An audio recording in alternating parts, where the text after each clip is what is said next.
So this week I wanted to talk about performance optimizations and some things that have come up from trying to get the best, the best performance out of renders, and also from when you're rendering at extremely high resolutions, just getting the render um, to render as with the most stability as possible. Really making sure your computer is only focusing on the render, not using any resources for any other processes is really key. So these techniques are really useful for when you're rendering super high resolution. They're kind of some lesser known things that you can do to get your renders out the door and also to get them rendering quicker. So when rendering at super high resolution, every second counts, and taking these measures is really helpful. So the first thing I wanted to cover is closing the viewport. So just opening up Unreal and opening up the viewport is going to have a GPU overhead. It's also going to have a CPU overhead because loading of any of these kind of outliner assets is going to add to CPU usage. So closing the viewport completely before rendering can really just give you the edge performance-wise. You will need to close the editor and reopen it again and run the render from here. So how do you get to the actual render with the viewport closed? Well, it's still just from the content browser. And you notice that I'm in this level. This is my startup level. And I can even do a render from a total different level.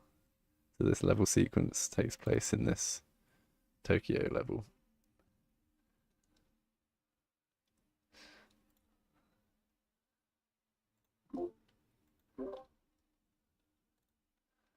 So even from here, I can go to the render, and this render queue or render config is the most important thing. When I first opened up this project, it automatically set it to this level. So you can just choose the sequence and the map quite readily here.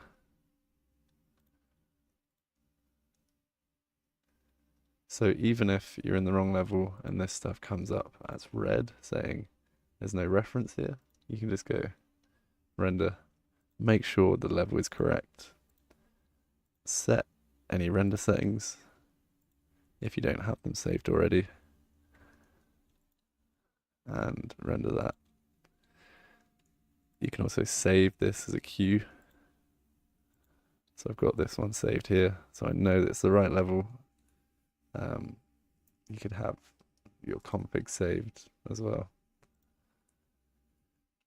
So without even entering the viewport or the correct level, you can use just the move your render queue to render this out.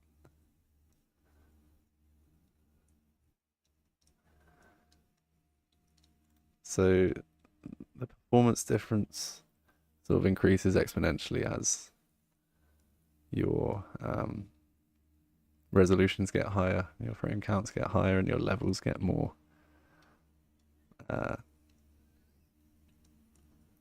more full of assets and things. But when rendering really heavy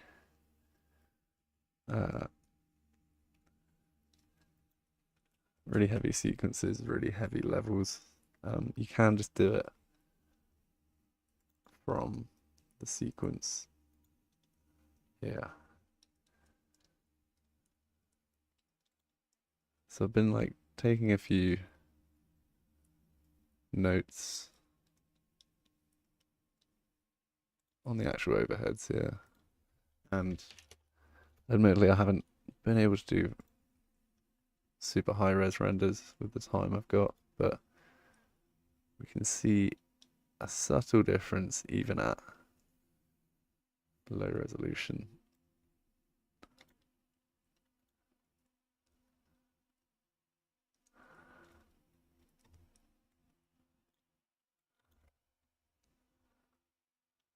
So just screenshotting a regular render. This is just the viewport open, actually. This is just with the engine open, not even rendering. Already got a 44% GPU usage.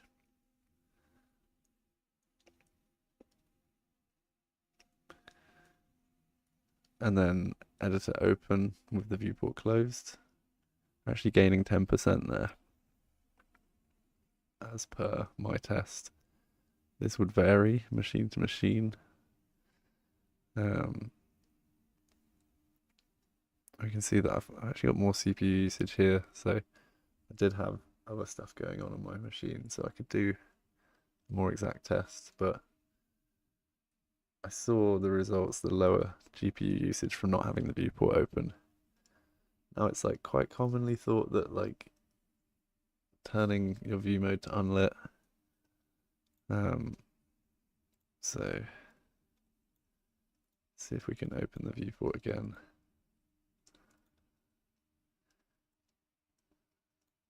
So setting things like this. Unlit or wireframe. It's thought that this will give you some frames back. Turning off real time is another one. And then also scalability, which is up here now. Didn't realize I was in 5.6, so we got the different layout. Where's scalability now?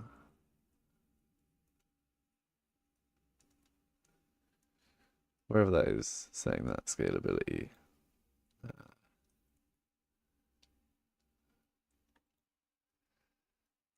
Is thought to be something that would reduce usage, but really the best thing to do is to just totally close it.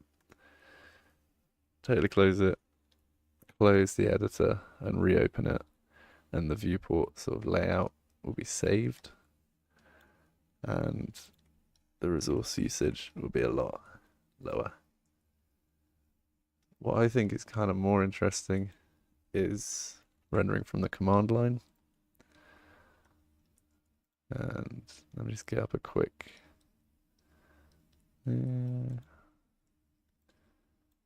article on this, because this contains the sort of format that you need to render in, rendering on the command line. So I think I just Googled command line rendering Unreal Engine. Let's see if we can find it again.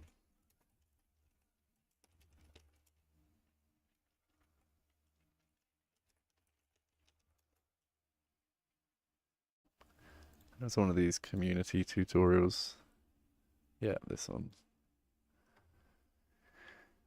So way down here, you start to find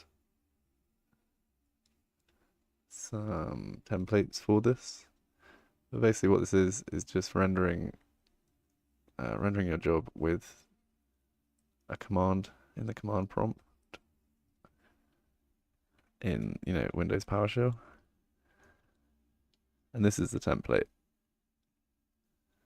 So this is really useful. What I did was just sort of copied this and pasted it into Notepad and changed out the details for the details that I've got.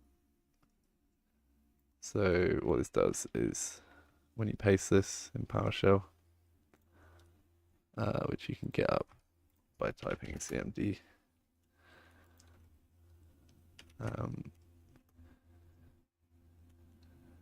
Unreal will just launch a Unreal command line executable.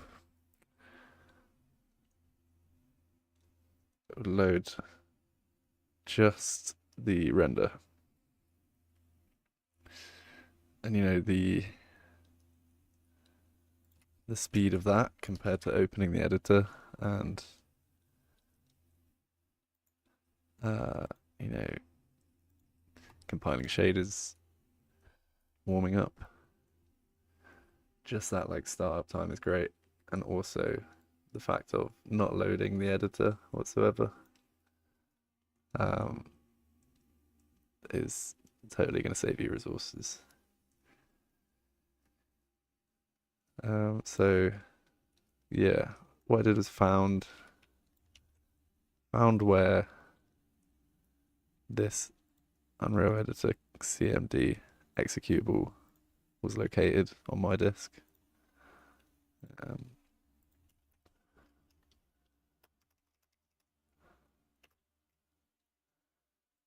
So it's going to be in, oops.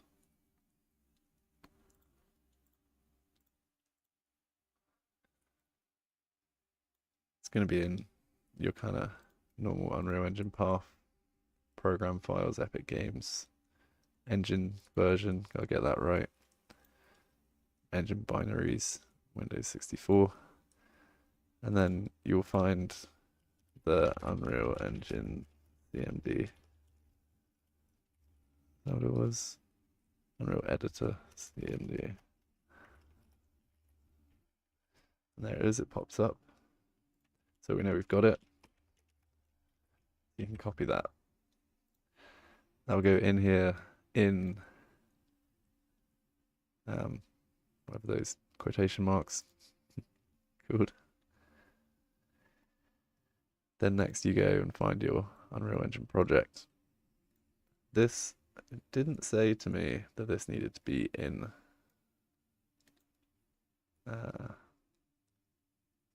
quotation marks.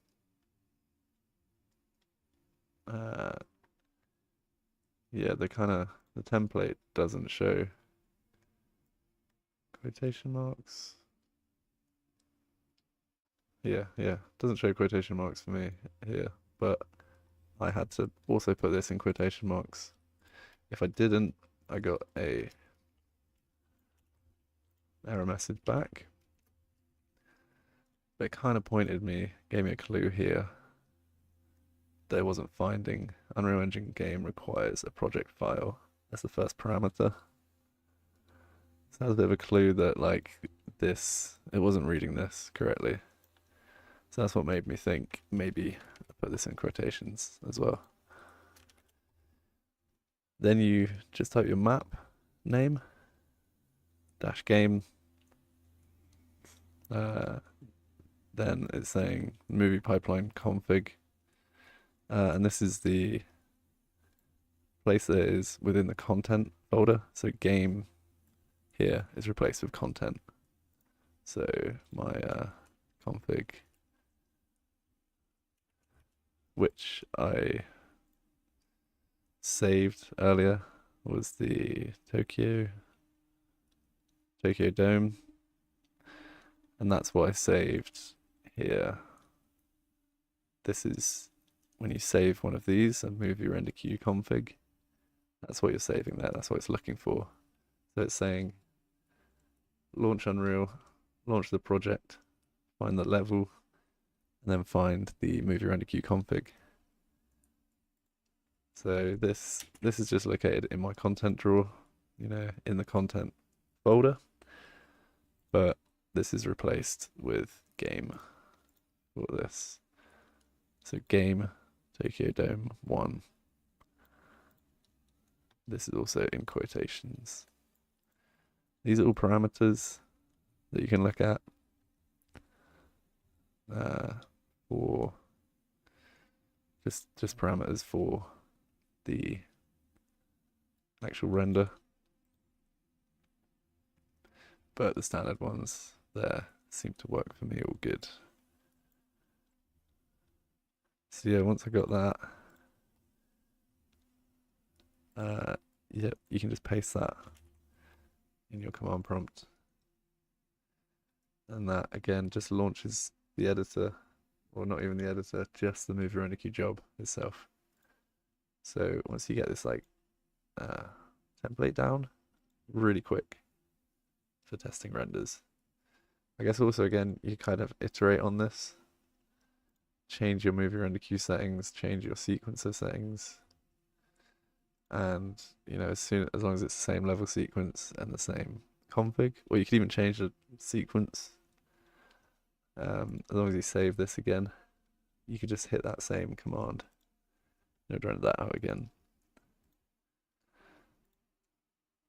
So really efficient way to render, great performance optimization, and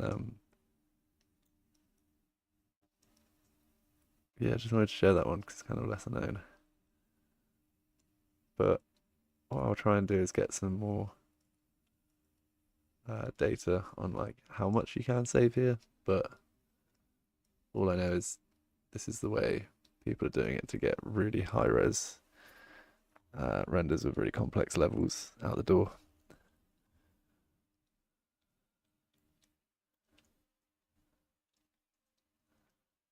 So yeah, I hope that's useful.